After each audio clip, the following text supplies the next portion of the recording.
Halo MotoGP lovers, selamat datang di channel FMGP Sport, channel yang akan menyajikan berita seputar dunia balap spesial untuk Anda. Jika Sobat GP terhibur dengan berita yang kami sajikan, jangan lupa subscribe dan nyalakan notifikasinya. Baiklah, langsung saja mari kita simak berita selengkapnya.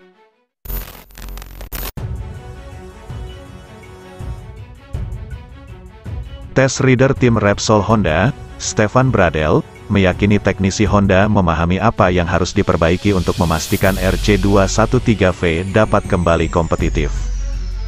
Honda saat ini sedang dalam kesulitan usai seluruh pembalapnya tak mampu tampil cepat di atas RC213V. Hal ini diperburuk dengan Marc Marquez yang harus menepi dalam waktu lama usai melakoni operasi keempat pada lengan kanannya. Bradl yang melakukan tes di Jerez pada Kamis dan Jumat lalu, dalam suhu yang cukup tinggi, mendapatkan hal positif. Ini memastikan Honda RC213V dapat dikendarai dalam suhu ekstrim, mengingat itu menjadi masalah besar saat di Sachsenring. Kondisi tersebut membuat Honda gagal mencatatkan poin dengan 3 pembalap utama mereka gagal finish, dan hanya Bradl yang menyelesaikan balapan di urutan ke-16. Itu menjadi pertama kalinya pabrikan Jepang tersebut gagal cetak poin dalam 40 tahun terakhir. Kami menemukan kondisi suhu aspal lebih dari 60 derajat pada hari Kamis. Secara logika itu masuk akal bagi kami untuk mengatasi masalah panas. Kata Bradl, kami mampu meningkatkan sesuatu dalam hal ini. Teknisi Honda punya beberapa ide tentang cara meningkatkan aliran udara secara internal karena sesuatu harus terjadi. Kami pasti bisa menghadapi suhu panas yang ekstrim lagi di Spielberg, Misano, Aragon, lalu di Buriram dan Malaysia. Saat ini cuaca sangat panas bahkan di Donington Park di World Superbike. Namun begitu suhu panas bukan satu-satunya kelemahan Honda RC213V 2022. Motor juga kehilangan kekuatan dalam hal mencatatkan waktu lap, serta tak bisa menggunakan ban soft secara optimal. Sejauh ini Pol Espargaro meminta lebih banyak daya cengkeram pada ban belakang. Sementara Marquez ingin lebih banyak feeling di bagian depan. Keseimbangan ideal antara keduanya tidak pernah ditemukan dalam 11 balapan pertama ini. Kami sekarang mulai mengerti mengapa kami begitu lemah sampai sekarang. Kami memulai dengan tes ini di Jerez, setidaknya kami sekarang mengerti harus mulai dari mana. Ujar Bradl. Ini akan memakan waktu sebelum solusi ditemukan, dan itu tidak akan terjadi dalam sekejap. Masalah kami tidak akan terpecahkan sampai Grand Prix berikutnya atau dalam 2 bulan ke depan. Tapi kami perlahan mulai memahami apa yang salah.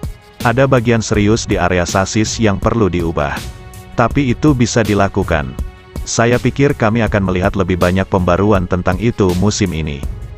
Pasti itu akan datang ke trek yang akan menghasilkan perubahan signifikan. Saya tidak bisa mengatakan kapan itu akan terjadi karena itu di luar kendali saya. Tambah pembalap asal Jerman itu. Sementara itu, juara dunia 6 kali MotoGP, Marc Marquez, kini sedang dalam tahap rehabilitasi setelah menjalani total 4 kali pembedahan. Dan kali ini, The Baby Alien, sama sekali tidak mau buru-buru kembali ke lintasan. Setelah berbulan-bulan menderita, turun naik menggeber RC213V, kini hal terpenting adalah kesabaran. Itu dibutuhkan Marc Marquez agar bisa pulih 100% dan mendapatkan kembali ketenangan. Ia mengambil selangkah demi selangkah program pemulihan dengan tujuan kembali bersaing di MotoGP.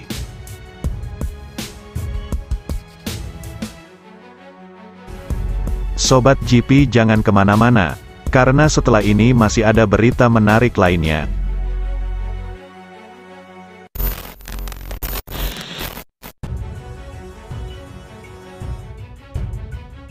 Untuk pertama kalinya sejak terjun di kelas MotoGP, Alex Rins akan berganti motor pada tahun depan, yakni dari Suzuki ke Honda dengan memperkuat LCR musim 2023.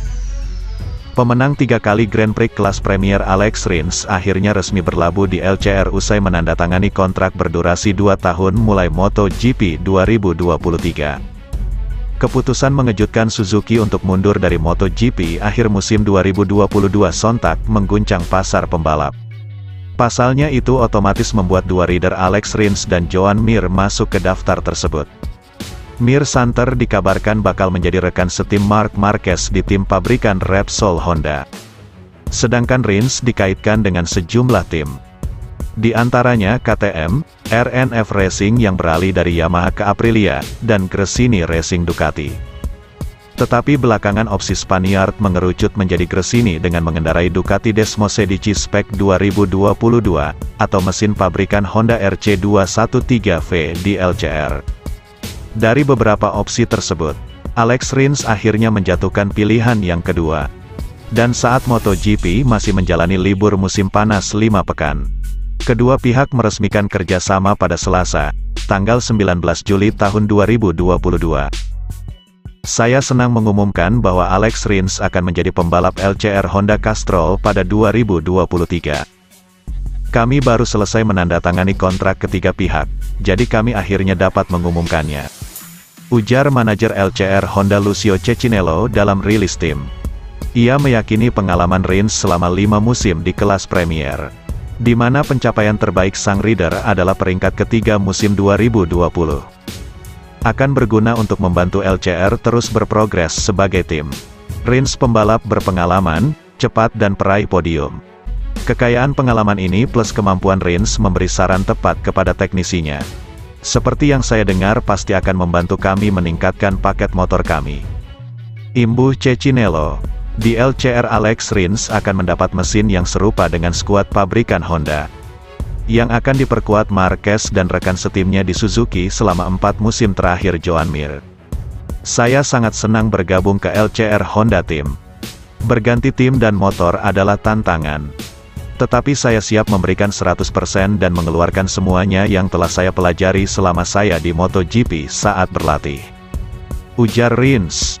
Kepercayaan Lucio dan Honda sangat penting bagi saya dalam memutuskan untuk mengambil tantangan dengan pabrikan ini. Saya ingin berterima kasih kepada mereka atas kesempatan ini, tambah Alex Rins.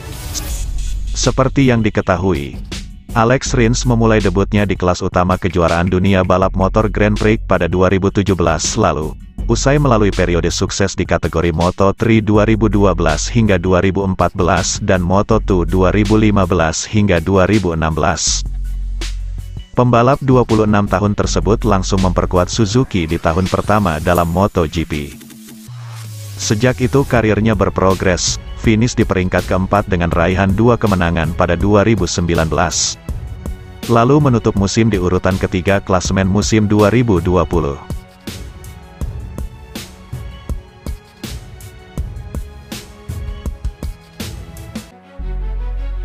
Terima kasih sudah setia di channel ini. Nantikan ulasan-ulasan menarik lainnya dari channel FMGP. Jangan lupa tinggalkan subscribe-nya dan sampai jumpa.